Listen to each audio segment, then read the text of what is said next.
am so excited to have one of my favorite people join my show today. But I want to give a little context first before I introduce him. We have been talking about children and anxiety, and this is the second one in our series. The first one was really speaking to educators. This one is really speaking to parents. And so I'm bringing my co-parent on the line to talk about it. And the reason why I want to talk about this is because as I work with leaders, I believe leadership comes from within.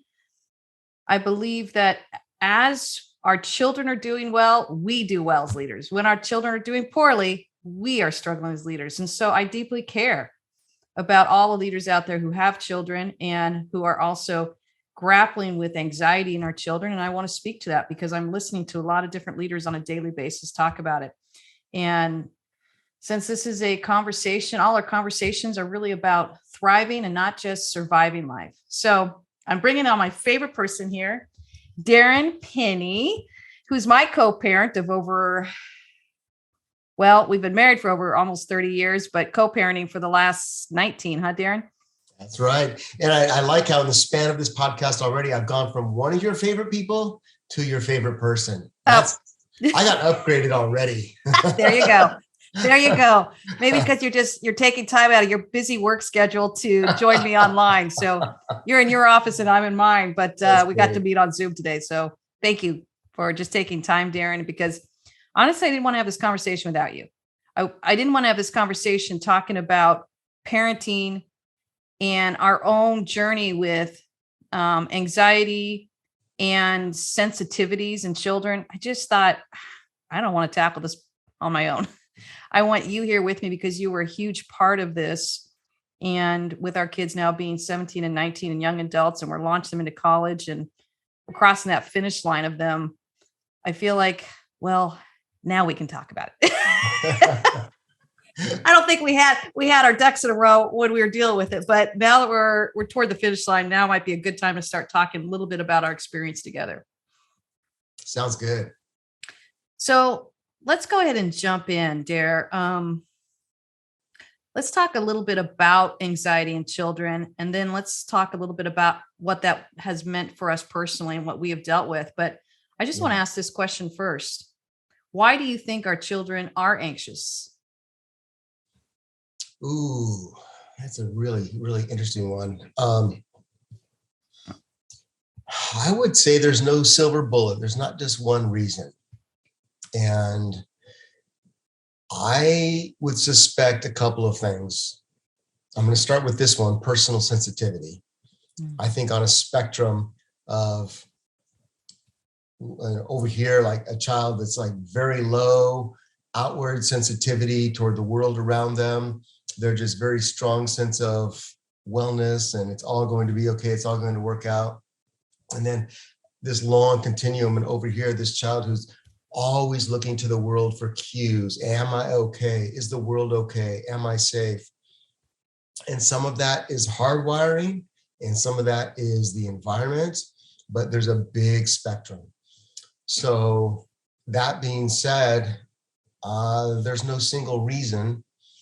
A couple of things that I would say is I think one, young kids often take cues from us as parents. And if the parents have anxiety and are wondering if it's going to work out and is the world okay, chances are the child's going to pick up on that.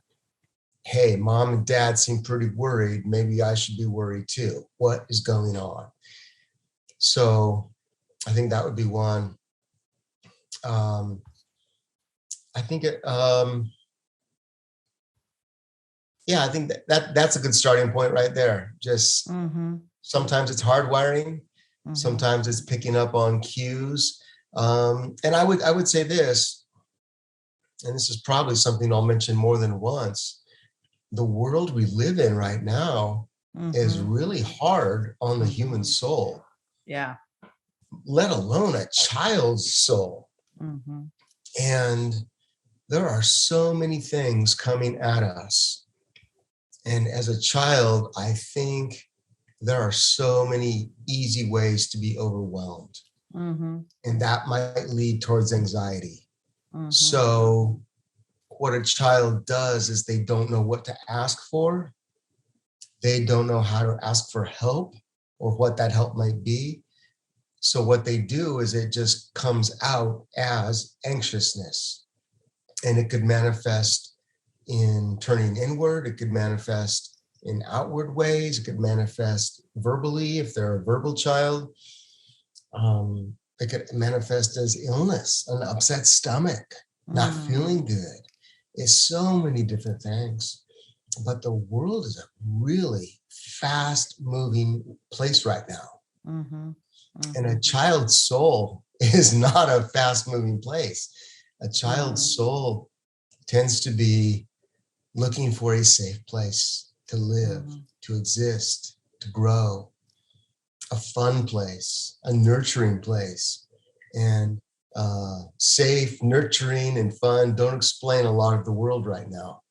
So then it turns to us as parents. What's our role as parents, as guardians of kids?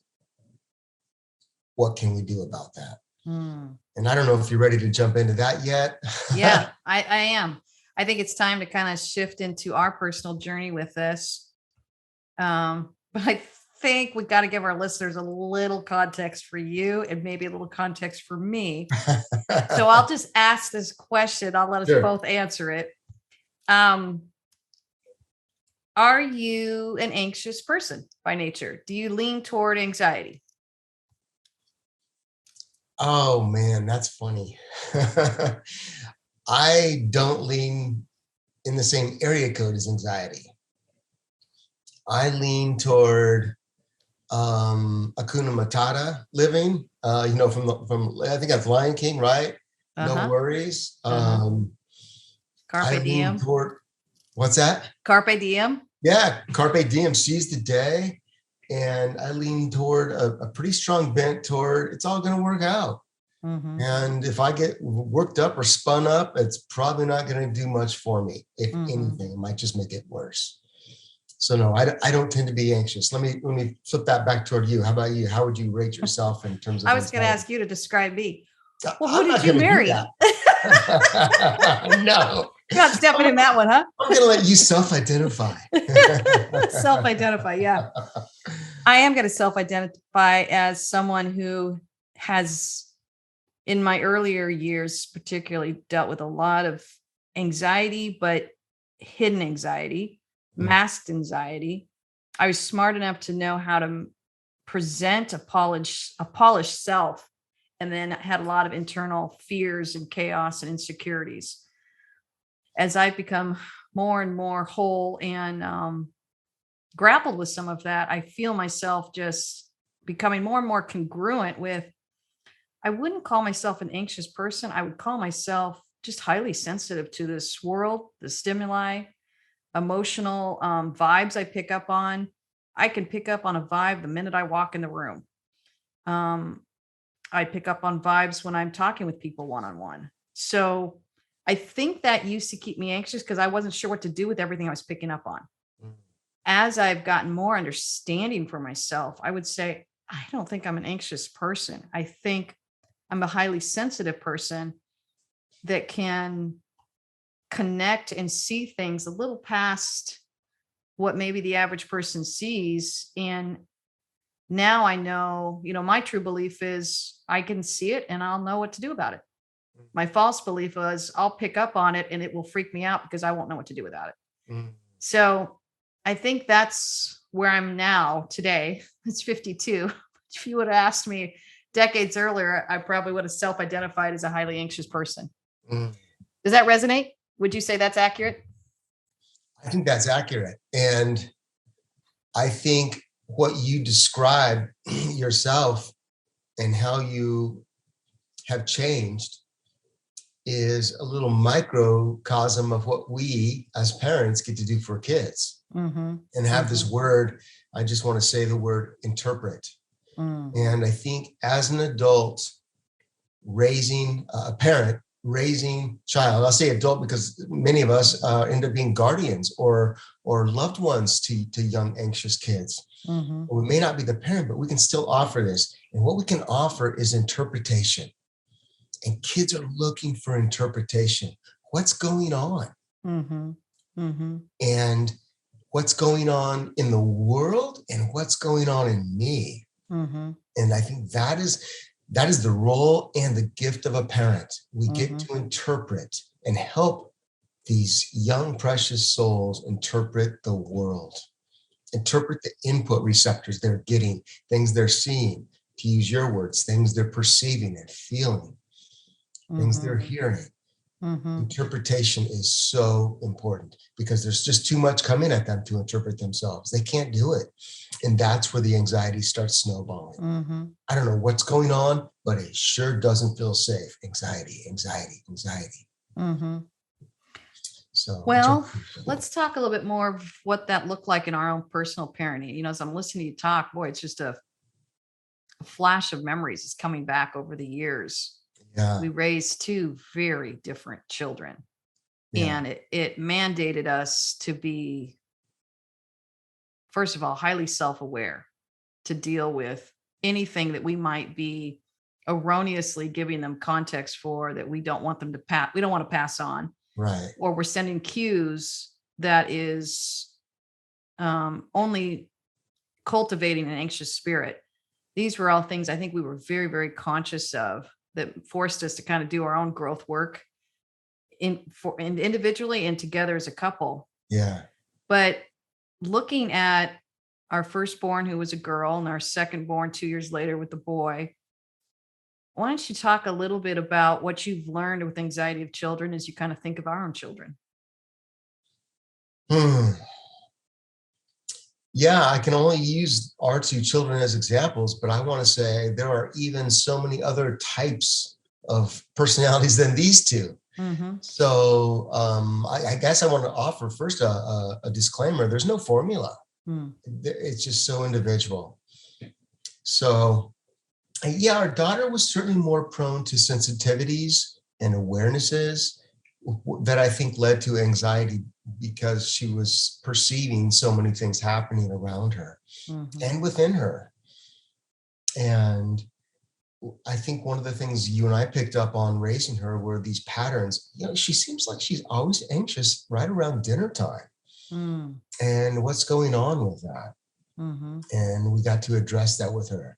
And then again, I think we started understanding she started getting more anxious around bedtime. And that was actually kind of a later in childhood thing. Funny enough, our daughter was the most amazing thing as a real young kid. She'd go to sleep and we tried leaving a nightlight on in her room. She wouldn't have it. She's like, I want it dark. You know, a lot of times as a kid, the kids want their door open and the hall light on outside. Man, she's like, all lights off, shut the door. I want it dark and I will fall asleep. And something in her just felt so safe. The darkness was not a threat. But years later, it wasn't the darkness, but it was just some type of feeling around bedtime. She felt, am I okay? Am I going to throw up? I need to go to the bathroom.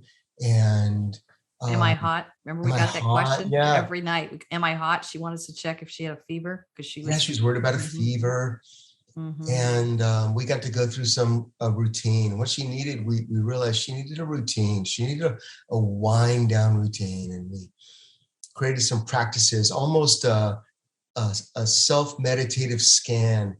How's my eyes? They worked with me all day. My hands, my smile, my mouth, my shoulders, my hand, and just kind of a scan of the body and telling every body part, you worked so well today. You get to relax now. And we got to do a guided self-reflective scan and meditation on her body that she got to walk through and just realize, oh, I'm safely now lying in bed and everything is good and I'm at peace and I'm well. Yeah, let's talk about that because I think that was an important nightly ritual that we did. I want to say almost 3 years. Quite a while, yeah. Not 5. It did get to taper off, but it started out, it would be anywhere from 15 minutes to 30 minutes a night. And I don't think we knew what we were signing up for initially. but I knew we were committed to doing it. And it was a little bit of the reading that I had done on our highly sensitive children. But the goal really was to get her to relax mind, body, heart, and spirit. So initially I had her do an exercise where she got to draw her happy place. And do you remember where it was? No, I don't. What was it? Okay. It was on the wildlands behind our house Oh, yeah. with Jesus and with Beamer. And I always joke, Darren, you and I didn't even make the cut. Maybe we were making her anxious. No, it's God and the dog. God and the dog. And dog spelled backwards is.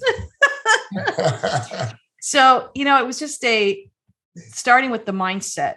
And so then I would say, okay, that's your happy space, your happy place. And we drew a picture of it, put it on the fridge, and she got to picture that. So I'd say, okay, it's time to go to your happy place.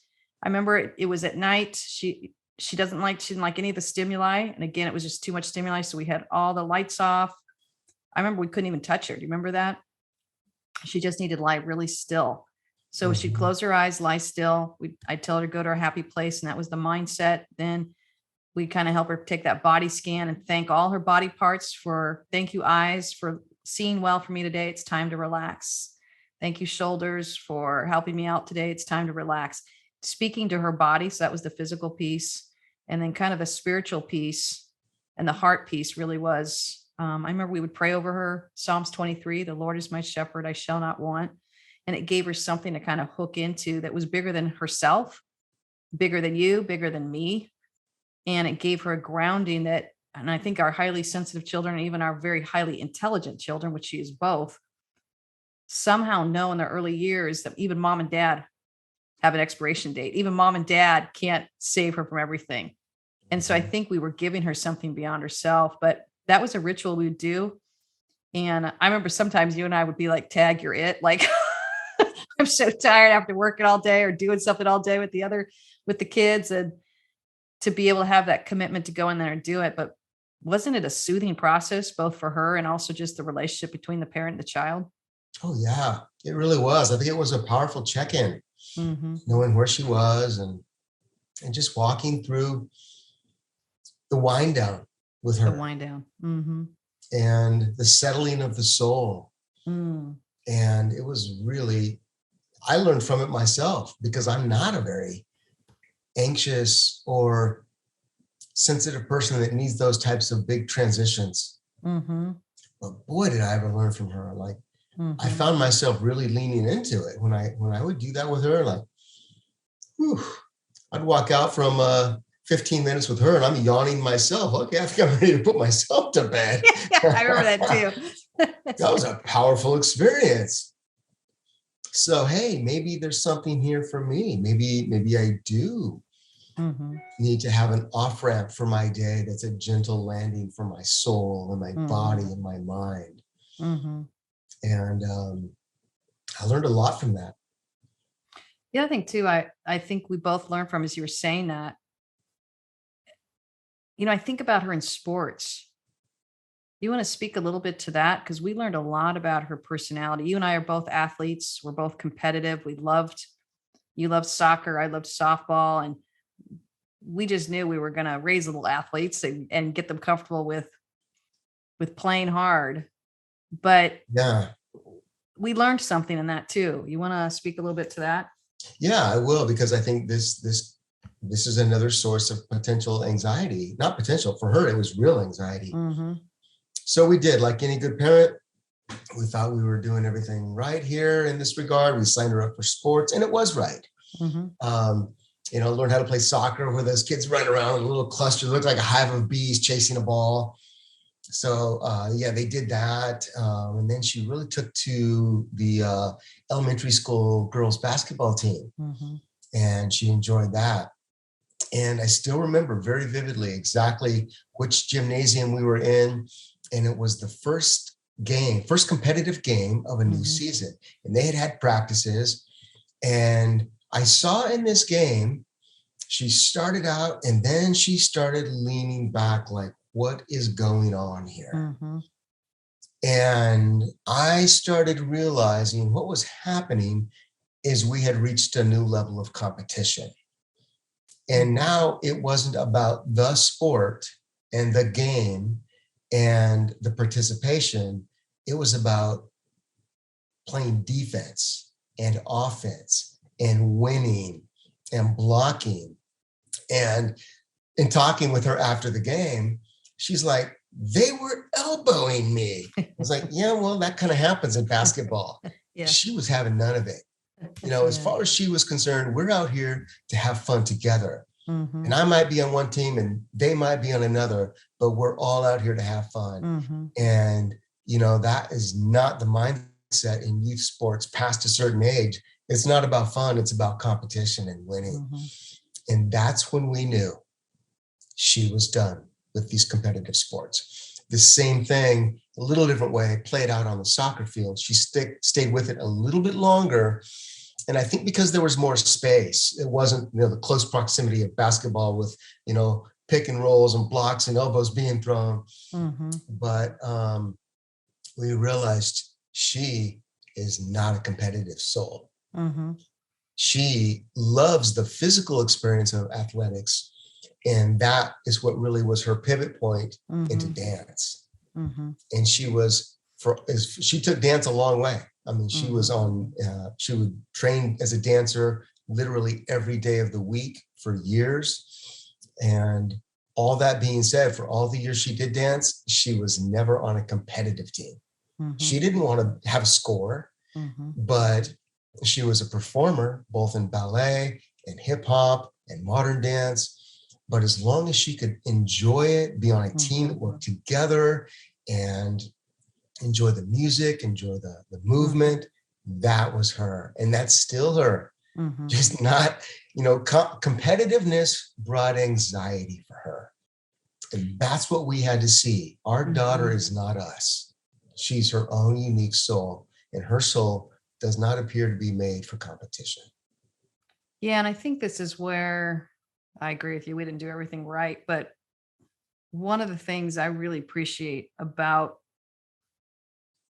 co-parenting with you was we would ask each other, like, did you see that? Like, what is it that we need to pay attention to? And there was some flags. And I think this is what I want to say to parents. Don't apologize for your child and the flags that you're seeing. Don't be embarrassed by them. And also don't feel the peer pressure to push that child to be where all the other children are. The reality was she was melting down on the sidelines when she said to me, I'm so glad when I'm not on the starting lineup for the soccer. I was like, something feels wrong. I mean, think about you and I, Darren, we're like, put me in, coach. I want to be starting lineup. Yeah. The other thing we saw was a lot of eye blinking. She would be melting down, crying sometimes on the sidelines, not all the time, but you could see she was just trying to keep herself composed and together. Yeah. We saw a lot of the stress coming out in her body with twitches and different things like that. She was manifesting. She was signaling to us that she was under an unusual amount of strain. Yeah. And her body was literally communicating to us as parents, I cannot take all this in. Help me. Right. And I think that's when you and I were like, okay, that looks a little odd. We didn't even know what to call it. We're like, that looks a little odd. She looks a little stressed out. She was even real quiet, but she was showing signs. Her body was telling us that she was stressed. Yeah. Long before she had the words, she was showing us. Yeah. And I want to pivot for just a second here, because I think I'm going to make a broad generalization, but I think it's an important one. I think it's easier to pick up on those cues with young girls. And if she had been a boy, I think often fathers in particular wrap up the performance of our son athletically with our own, hey, how am I doing as a dad? Did I teach him how to compete? Does he do this? And I want to say, time out. Some boys are competitive and some are not. And I like to think my boy happened to be rather competitive in some sports, but I like to think that if he wasn't as competitive, that I would have said, that's okay. You can play the guitar. You can dance. You can do whatever it is that you'd like to do. So just an observation there. And actually, funny enough, my boy, he is rather competitive, but he realized later in high school, after some very competitive years earlier, that he really enjoyed the team and didn't want to put in the hours required in training in his sport at that time in high school, which was water polo. It can be an incredibly training intensive sport. And I've heard the word brutal thrown around of how the, water in the water activity in water polo can be. He said, I want to be on the team. I don't want to train and do the swim team and work on my speed and work on my strength and stamina required to be a starter in water polo. And as the dad, I just had to say, I get it. I bless that. Your journey with water polo gets to be your journey. Yep. You want to come in second string, play later, maybe not even play when you get to the playoffs with your team. That's okay, son. I love watching you. I want to be where you are. And I think if we had pushed him and said, no, you need to do swim team. You have to be one of the fastest. You have to be a starter. We would have increased his dissatisfaction. We would have increased his anxiety, speaking of anxiety, and we would have forced him to be something that wasn't him. And I just want to say, we get to let their life speak to us, and we get to support them. And there's an ancient scripture that says, raise a child in the way they were meant to go. And one of the ways I interpret that is the way they were meant to go may not be the way we would have gone as a child. So we get to watch their life, let it speak to us, help them interpret what's happening, and let them live their life the way they need to live it. Yeah. Yeah, he didn't show anxiety like that. But you're right. He had a sensitivity of, I don't want to be first string. I remember that even baseball. He was poised to be a pitcher and a catcher. I was a pitcher, so I was like, yeah, let's be a pitcher. He literally said, I don't want to be a pitcher because the ball comes to me every play. And I'm like, that's the very reason I wanted to be a pitcher. I got the ball every single play. So it was such a difference in our personalities where I was like, that is a whole new concept for me. So I'm like, what position do you want to play? I really love outfield. You love outfield? Like, that was the one position, please. I'd rather be on the bench to play outfield. So it was so fun to get to know him that way and watch him just relax in outfield. So he wasn't really prone to anxiety per se, but he was very sensitive to, that doesn't bring me joy. That doesn't make me feel peace. There's nothing about that I am willing to release any level of happiness, relaxation. He's very centered on the life that allows him to stay calibrated. Wouldn't you say that about him? Absolutely. He's got a very moderate cruise pace through life. His cruise control is set on 35 miles an hour. Yep. He's not going to go 55, 65, and he's certainly not going to go 85. His cruise control set on 35, and he enjoys the journey. And he's been that way in school, and he's been that way in athletics. He's that way at his own job. He said, yeah, I want to work somewhere where my friends work. That was his driving thing, to be with friends at work. It wasn't to make more money. It wasn't to achieve something. It was like, I want to be where people my age are working. I love that. Don't you? And haven't they taught us so much on that? Because as we supported her and we saw, and we supported her, and as we supported him, it taught us so much about ourselves, and even letting go of things that I'm like, oh, I guess I don't have to go 50 miles an hour all the time. And the cool thing is, I mean, he still had a 4.2 GPA. I mean, he was no slacker. Still was very committed. He's chosen really great friends, made great decisions, but it's like he knew how to refine and focus his life, and anything that brought him anxiety, he had a very strong boundary to keep out. Yeah. Our girl, I think, we had to help teach her the boundaries. You don't have to, even as a teenager, you do not have to respond to everybody texting you and Snapchatting you 24/7. Yeah. Teach your friends how to wait for communication. Yeah. don't let them educate you on you got to respond within seconds, because we saw that was making her anxious. So even just watching how your children handle anxiety and then giving them and equipping them with coping skills that works for them. Yeah. And even our son, we're like, yeah, we're going to ask you to be a little uncomfortable. Yeah. Remember how he didn't want to go to water polo? And we said, we want you to try 1 year. Yeah. It was uncomfortable for him because he was a baseball player, but we knew there was more sports out there than baseball. And that's where he had put his 35-mile-per-hour cruise control on. Right. Yeah. And kudos to him for just being open to it, and then ended up staying on it all 4 years and becoming a captain on the JV team. I mean, he just, he needed a little bit of guidance you need a little bit of stress for growth.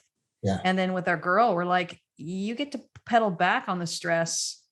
And we were always trying to help her do less and almost him to do more in some ways. Yeah. Is that accurate? Yeah, that's accurate. And can I pivot in our conversation just a bit? Yeah, go for it. I mean, I know we're talking about children right now, but I think one of the other things that this isn't about children. It is and it isn't. It's about us too. Yeah. It's about children and us. Because I think the big takeaway that I have had in the last few years is the connection of our world is not normal.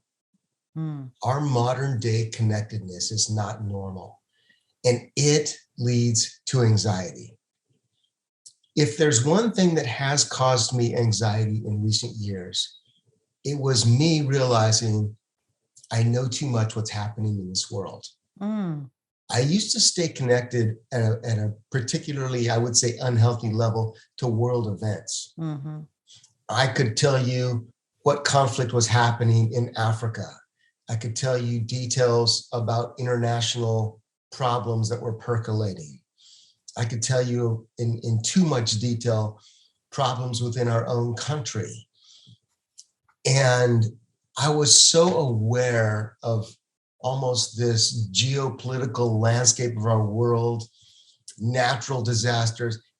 And I just want to say, do you realize, I had to realize how false that is. We were not made to know the sum total of the world's problems.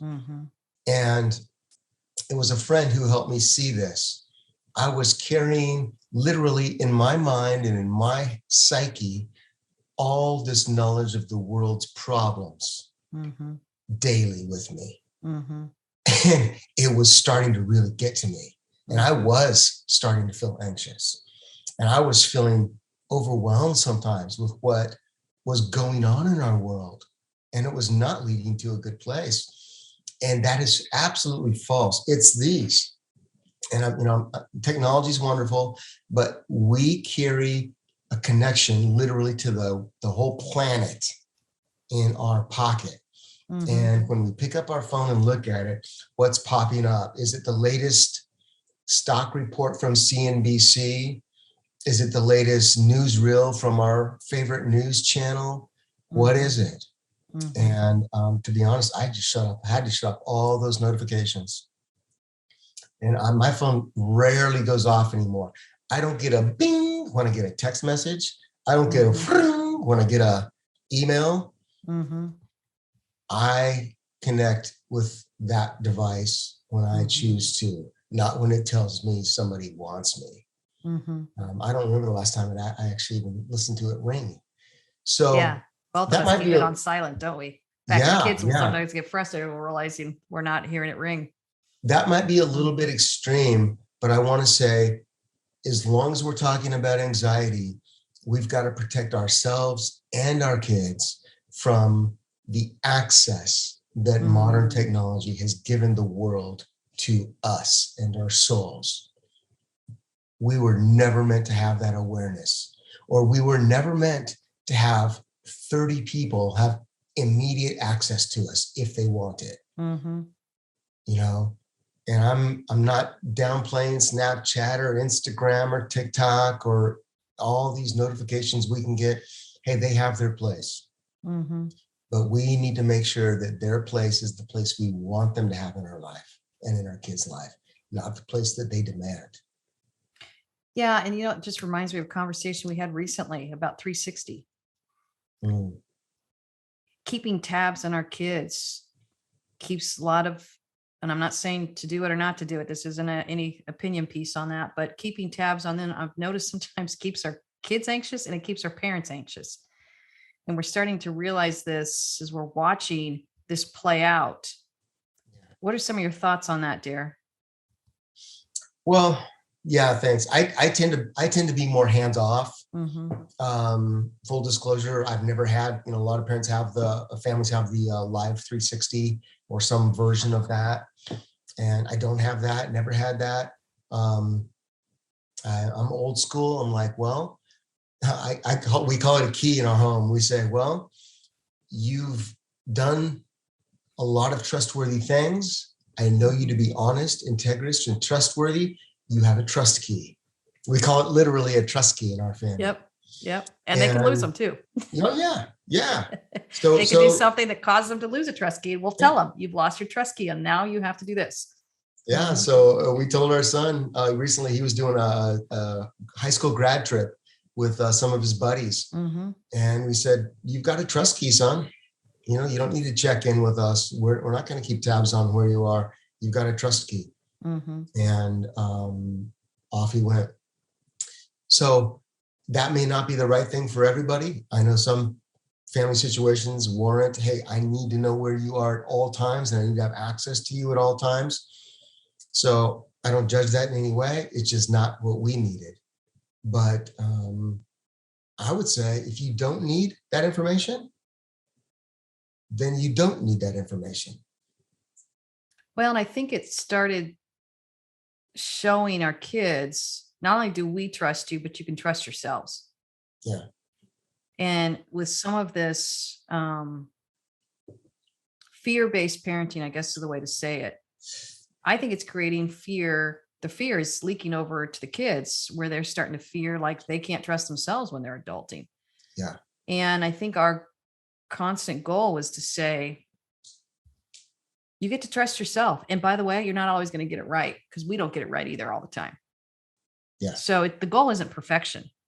The goal is honesty, transparency, learning from our mistakes, growing. That's the goal.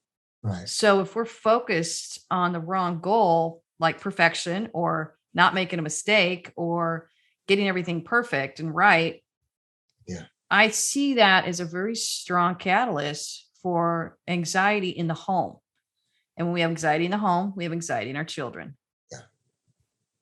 So let me talk about, were you going to say something? No, yes. When the anxiety shows itself, I think our job as a parent is to say, interpret. How do I interpret that? What am I seeing? Where's it coming from?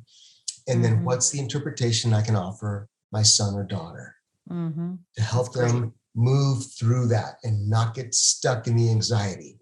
Yes. Oh, I love that. Love that. Yeah. The other thing too, and I think this is something that we had to become aware of, our children really emulate us. And it was interesting for us having a boy and a girl, because I think we were very conscious of the fact each of us almost had a mini me watching us, how to become a man, how to become a woman. And so it really forced us to deal with our stuff and any baggage we might have brought into the relationship and do the work to resolve it so that we could offer the best version of ourselves to these little mini me's coming along. Yeah.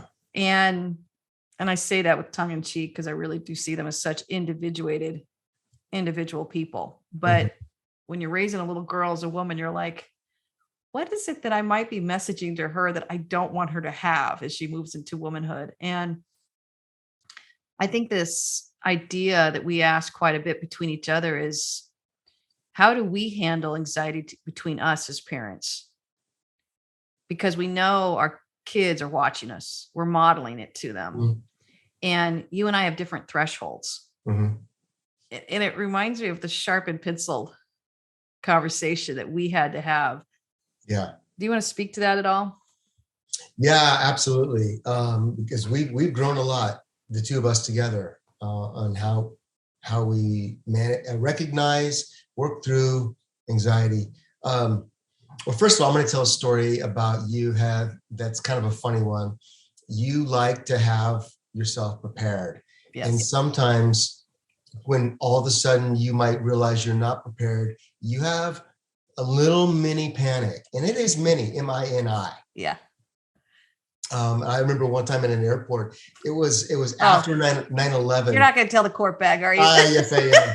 Okay, go for it. It was after 9/11, and the world was just starting to travel again. And remember, TSA was brand new. Yeah. And it came out with all these rules.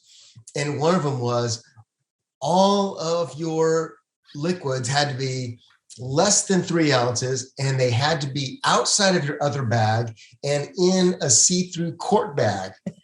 And and Heather and I were at the airport. We're about to go through security. Actually, we just walked in, and wasn't even thinking about security at the moment. And Heather just, with a panic, like talking 500 miles an hour, goes, "I don't have a court bag. I don't have a court bag. I don't have a court bag." And I was like, "What?" And the funniest thing is, all of a sudden you hear yourself and you're like, I sound like a loon.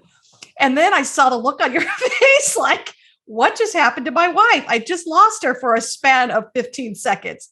So we burst out laughing, but it's become this funny reference point now of like, I think I'm having a court bag moment. Yeah. And the truth is, this was actually a few years after those court bags were mandatory. They still have the signs up, but TSA didn't really make you do it anymore. Yeah. And I had been traveling a lot. Heather hadn't been traveling much. And I just said, "Oh, babe, yeah, they don't really enforce that anymore. You're fine. Let's just, put your bag on the conveyor belt when we get up there, and it's going to be fine." And it was. But it was just a mild moment of, oh my gosh, I don't have a quart bag. So that's you. Heather likes to have what we call sharpened pencils. Like first day of school, she used to have, as a kid, she used to have 10 pencils all lined up, and not flat-headed, but each one already sharpened, and ready to go into the school year. And I was a kid. I went to school. I was like, "What? We need paper? We need pencils?" I thought it was the first day of school. I thought it was just here like for an introduction and welcome meeting or something, We have to give a little context for that.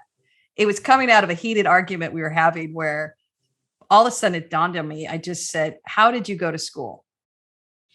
Because your laissez-faire, carpe diem, Hakuna Matata personality, which I love and I'm so glad I married, was not my natural bent. And so when we talked about that, it really became a context point for how we interface with the world. And yours literally was, school starts September 5th, somewhere around September 4th at 9 p.m. My mom's making sure I have a backpack and I got maybe a pencil in it. I'm running out the door. Yeah. And I'm like, oh my gosh, that became this whole new awareness for not only who you were, but who I am. And I felt like I don't want to shame you for that's how you live, but I don't want to feel shame because I took 2 weeks. If school started September 5th, somewhere around October 16th or August 16th, I am getting ready. I'm going shopping for my first day of school clothes. I am making sure everything is perfect in my closet. I'm lining everything up. I'm getting the haircut that I want. I am picking out fun snacks for my lunches that I'm going to be having. I am getting all my school supplies that still make me giddy when I go into Target and I see school supplies. I know about pitch a fit of depression. That's a nightmare right there. Yeah. Me, I get all excited about all the cool school supplies. So we got laughing so hard when we realized, wow, that's how we approach life. And you're right. It's not just one sharpened pencil. I got 10 because you never know when one will break and then the next one and then the next one. So I don't have just one backup plan. I got 10 backup plans. I didn't have 10 pencils for the whole school year. I had them before school started that year. I was your backup plan. I was the kid that everyone borrowed pencils from because I had everyone else's backup plan for them. So, we joke about it, but, truthfully, and I know we started out talking about kids and now we're in marriage, but it's one of those things in marriage where we have to realize, oh, these are anxiety triggers for me. Oh, you don't have those. I have different anxiety triggers. And to know that about each other and to even offer interpretation Mm-hmm. for why I am the way I am and why you are the way you are. You get to offer that interpretation to me. And it's Mm-hmm. part of knowing and understanding and hopefully falling more deeply in love with your spouse. And then out of that safe place of normalizing anxiety when it does rear its head, we get to invite children up into this and offer interpretation for them. And I think that's, in a perfect world, a perfect fallen world, Mm-hmm. that's how a family gets to do life together. We're all going to have moments of anxiousness. And I'm not wanting to paint an overly rosy picture of my own. I have anxiety. I just mask it, and it creeps up on me and surprises me from time to time because Mm-hmm. it's rare, but it does show up. And I'm not a pleasant person when it does. So to be able to stop, identify it, talk about it is very important. Yeah. Makes me think too of their sibling trip they took to Chicago Oh, for yeah. Lollapalooza last year. I think they were 16 and 18, but we surprised them with a sibling trip, and they got on the plane by themselves. Darren had arranged a hotel for them out there so they could walk straight to the music concert of Lollapalooza there. And I think they were able to do that because of the hard work that we put in over the years to engage with different type of personalities. She's Yeah. definitely the type that needs her sharpened pencils like her mama. Luke is pretty much the type that says what pencil, like his dad, or one will appear, which they always do. It's maddening, Darren, to watch you live that way and pencils just magically appear. But it's just a beautiful then synergy. And even then in our relationship, the permission of maybe I don't need 10 pencils. Maybe I only need 3. And then some Yeah. days going, maybe I get to show up and not have to worry about pencils. It's a whole new permission it's given me. Yeah. And then even probably permission for you of, yeah, maybe I'll feel better if I have 1 or 2 sharpened and prepared. Yeah. And Yeah. so we're allowing that to make us each better people. And I think that's what our children are doing too. And I think it's the foundation of their dear friendship. They're very good friends and consider each other best friends. And not without its challenges, as every sibling has, but to see them understand what might trigger some anxiety and how to care for one another, Mm-hmm. I think has been very valuable and very heartwarming to watch as parents, hasn't it? Absolutely has. Yeah. So I guess, if I were to summarize, there is no magic bullet for anxiety other than learning to identify it in ourselves and those we love, and creating a safe place to talk through it, offer interpretation and reassurance. It's all going to work out. It's always worked out, and it always will. Yeah. I love that. I think that's encouragement I just want to leave our listeners with. And I always like to end with encouragement to remind them that we're never done growing, and there's no mistake too big that you can't come back from. Mm-hmm. And we get to learn with our kids. We're not supposed to have all the answers. Mm-hmm. And our kids get to be our teachers, Mm-hmm. and our kids get to be our students. It's both. Yeah. So I think that's encouragement I want to leave. And then I'm going to ask you the question I've started asking all my guests. And I want to just ask you personally this, Darren. Yeah. In my work with leaders, one of the things I've noticed, those are the ones that are really just thriving in their lives holistically, in the workplace and in the professional place and everywhere, mind, body, heart, spirit. Mm-hmm. I'm noticing a common denominator is they have a morning ritual, how they start their day. So I just want to ask you this. What is your morning ritual? Oh gosh, I have several morning rituals. The non-negotiable is get up. I love brushing my teeth first thing when I get up.